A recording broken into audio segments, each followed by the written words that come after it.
اللہ اللہ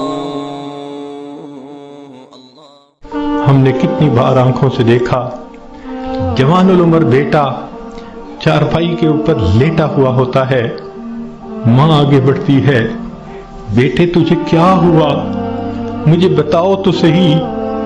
بیٹا خاموش ہوتا ہے، ماں رو کر کہتی ہے بیٹے تم تو میری ہر بات پہ لبیک کہا کرتے تھے، تم میرے اتنے فرما بردار بیٹے تھے، کیا ہوا؟ بیٹا اپنی اماں سے نہیں روٹھا کرتے، نہیں خفا ہوتے، بتاؤ تمہیں کیا ہوا؟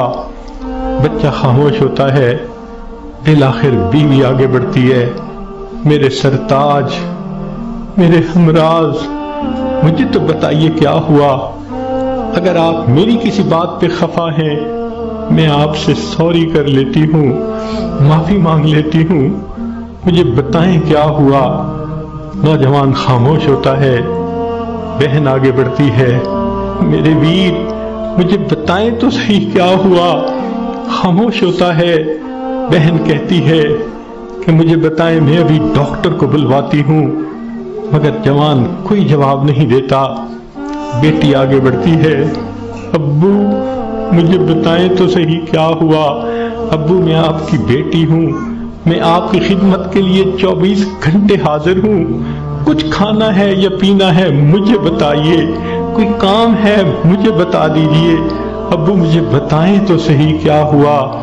باپ خاموش ہوتا ہے، بیٹی روتی رہ جاتی ہے، ماں پھر آگے بڑھتی ہے، بیٹے میں نے کال کر دی ہے، ابھی ڈاکٹر کو بلواؤں گی، تمہارا علاج کرواؤں گی۔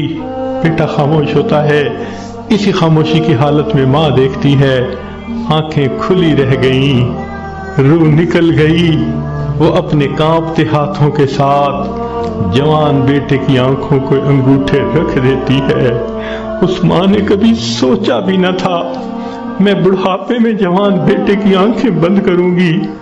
جب بچے کی روح نکل جاتی ہے، سب رو رہے ہوتے ہیں، کہنا شروع کر دیتے ہیں میت کو فلاں کپڑے میں رکھ دو، تھوڑی دیر پہلے یہ کسی کا باپ تھا، یہ نوجوان کسی کا بیٹا تھا، کسی کا بھائی تھا، کسی کا خاوند تھا، اب کیا ہوا؟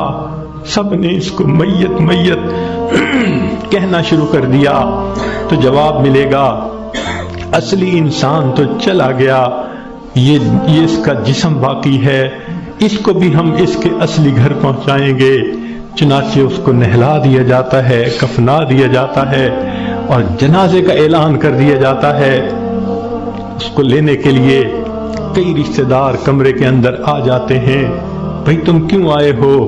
ہم اس کو اس کے اصلی گھر پہنچانے کے لیے۔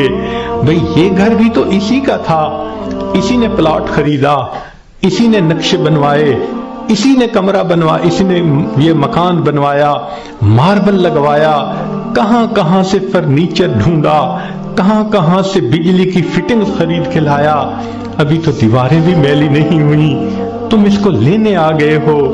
سب کہیں گے یہ تو عارضی گھر تھا، اصلی گھر تو آگے ہے، 2 گز زمین کا ٹکڑا، چھوٹا سا تیرا گھر ہے۔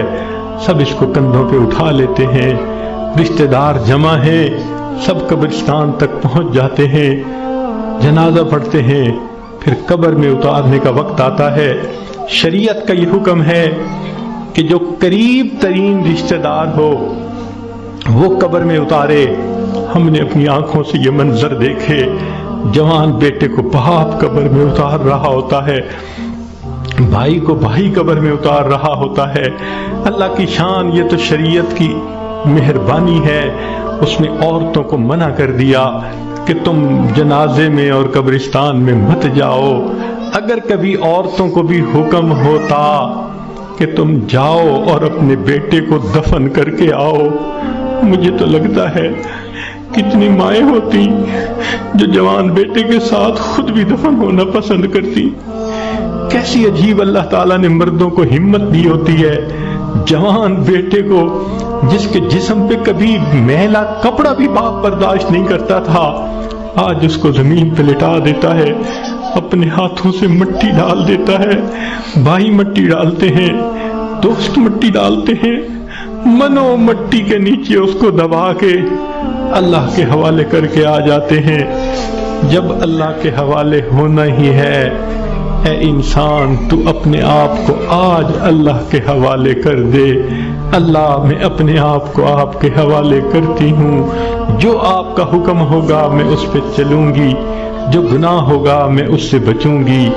آج حوالے کریں گے تو اس کا فائدہ ہوگا۔ چنانچہ انسان کو بالآخر اللہ کے حضور جانا ہی ہے۔ حضرت علی عنہ فرمایا کرتے تھے، موت کی تکلیف کینچیوں سے کتر دینے سے زیادہ سخت ہوتی ہے، موت کی تکلیف دیگ میں بھون دینے سے زیادہ سخت ہوتی ہے۔ اگر موت کی تکلیف کا اندازہ لگانا ہو تو آپ عورتوں کو تو بہت آسانی سے لگ سکتا ہے۔ کئی مرتبہ آگ پہ کھانا بناتے ہوئے آپ کی انگلی جلی ہوگی، کتنے دن اس کی تکلیف رہتی ہے۔ کیوں کہ جہاں سے انگلی جلی وہاں کے گوشت سے روح سمٹ کر باقی جسم کے اندر آ گئی۔ اگر اتنی تھوڑی سی جگہ سے روح سمٹ گئی، اتنی تکلیف ہے۔ جب پورے جسم سے روح سمیٹ لی جائے گی اس وقت تکلیف کیا ہوگی، ذرا اس کو یاد کر لیجئے۔ آج وقت ہے ہم اس کی تیاری کر لیں، پھر موت کے وقت تکلیف ایسی نہیں ہوگی۔ چنانچہ حدیث پاک میں آتا ہے، جب مومن کی موت کا وقت آتا ہے اللہ تعالیٰ ملک الموت کو بھیجتے ہیں، جنت کے فرشتوں کو بھی بھیجتے ہیں، وہ جنت کی خوشبوؤں کے رومال بھی لے کے آتے ہیں اور اس بندے کے سینے پہ خوشبوؤں والا رومال رکھ دیتے ہیں۔ اس بندے کو جنت کی خوشبو آتی ہے، اس کا دماغ معطر ہو جاتا ہے اور اس کی روح کو ایسے قبض کرتے ہیں جیسے مکھن میں سے بال نکال لیتے ہیں۔ جب اس کی روح کو لے کے چلے جاتے ہیں اللہ تعالیٰ فرشتوں کو حکم فرماتے ہیں، دیکھو یہ میرا نیک بندہ تھا، روح کو قبض کر لیا گیا، اب جدھر سے اس کا جنازہ گزرے گا تم راستے کے دونوں طرف ادب سے کھڑے ہو جاؤ۔ سبحان اللہ، مومن کی کیا شان ہے، جہاں جہاں سے جنازہ گزرتا ہے فرشتے راستے کے دونوں طرف ادب سے کھڑے ہوتے ہیں۔ حدیث پاک میں آتا ہے، جس جگہ یہ بیٹھ کر نماز پڑھتا تھا زمین کا وہ ٹکڑا رو رہا ہوتا ہے، جہاں قرآن پڑھا کرتا تھا زمین کا وہ حصہ رو رہا ہوتا ہے، آسمان کے وہ دروازے روتے ہیں جہاں سے اس کے لیے رزق اتارا جاتا تھا۔ سبحان اللہ، یہ اللہ کے عاشق کی موت ہے۔ اس لیے کہا گیا کہ عاشق کا جنازہ ہے، ذرا دھوم سے نکلے، محبوب کی گلیوں سے ذرا گھوم کے نکلے۔ یہ عاشق کا جنازہ جا رہا ہے۔ پھر اس کو جب دفن کیا جاتا ہے حدیث پاک میں آتا ہے اللہ تعالیٰ فرشتوں کو فرماتے ہیں، یہ میرا بندہ دنیا سے تھکا ماندہ آیا ہے، جاؤ اور اس کو جا کر کہہ دو نم کنومت العروس، دلہن کی نیند سو جا۔ فرشتہ آ کے خوشخبری دے دیتا ہے تم دلہن کی نیند سو جاؤ۔ یہاں محدثین نے نکتہ لکھا، یہ کیوں نہ کہا میٹھی نیند سو جاؤ، آرام کی نیند سو جاؤ، گہری نیند سو جاؤ، یہ کیوں کہا کہ دلہن کی نیند سو جاؤ؟ تو اس کا جواب انہوں نے یہ دیا کہ دلہن جب پہلی رات اپنے کمرے میں جا کر سوتی ہے اس کو وہی جگاتا ہے جو اس کا خامن، اس کا محبوب ہوتا ہے۔ یہ مومن آج قبر میں دلہن کی نیند سو رہا ہے، کل قیامت کا دن جب ہوگا اس کو وہی جگائے گا جو اس کا محبوب حقیقی ہوگا۔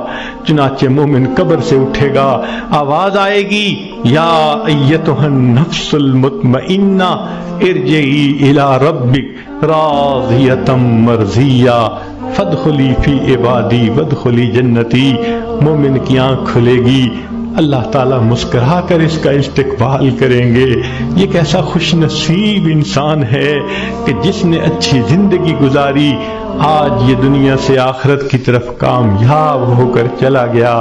اللہ تعالیٰ ہمیں بھی ایسی کامیابی والی زندگی گزارنے کی توفیق عطا فرمائے۔ وآخر دعوانا ان الحمد للہ رب العالمین۔ اللہ